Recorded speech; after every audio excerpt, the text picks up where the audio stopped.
big, small, interesting, amazing, wonderful, loud, quiet.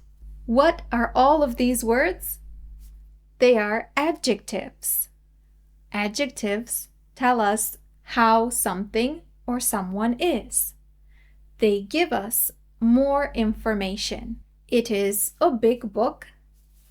It is an interesting book.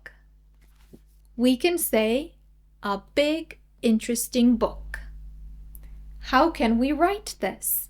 Big, adjective 1. Interesting, adjective 2. Book. Remember to write a comma after the first adjective. This is a big, interesting book. How is your teacher?